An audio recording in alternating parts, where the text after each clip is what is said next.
বন্ধুত্ব পাতানোর মেলা হয় পূর্ব বর্ধমানের এই গ্রামে। নিজের পছন্দ মতো মানুষ খুঁজে একে অপরের সঙ্গে পাতান বন্ধুত্ব। এখন আধুনিকতার যুগে সোশ্যাল মিডিয়ার দৌলতেই একে অপরের বন্ধু হয়ে ওঠেন।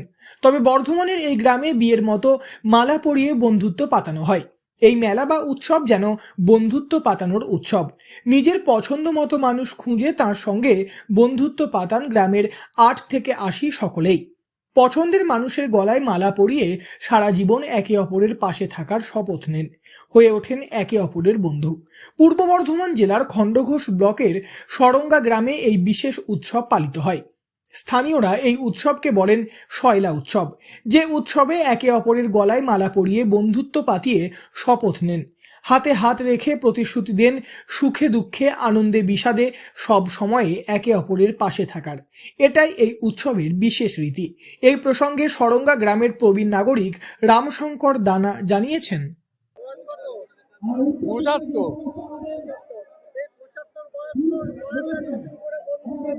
হ্যাঁ, আবার এই জীবনেতে আর হবে না, এই আমাদের শেষ, এইটি আশা করছি। হ্যাঁ, আবার সেই 10 বছর 12 বছর অতদিন আমরা তো যাবো না।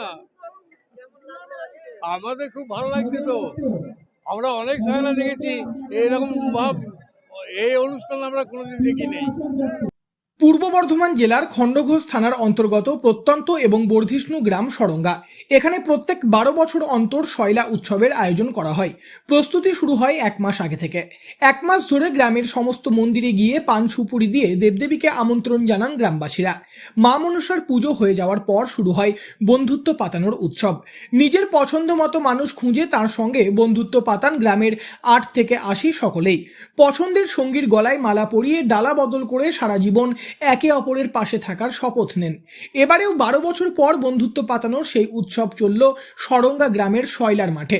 এই উৎসব এলেই জাতি ধর্ম বর্ণ নির্বিশেষে সকলেই পছন্দের মানুষ খুঁজে বন্ধুত্ব পাতান। অনেকে আবার পুরানো বন্ধুকেই পুনরায় বন্ধু পাতিয়ে স্মৃতিচারণ করেন। পূর্ব বর্ধমান থেকে বনওয়ারিলাল চৌধুরী, লোকাল 18 বাংলা।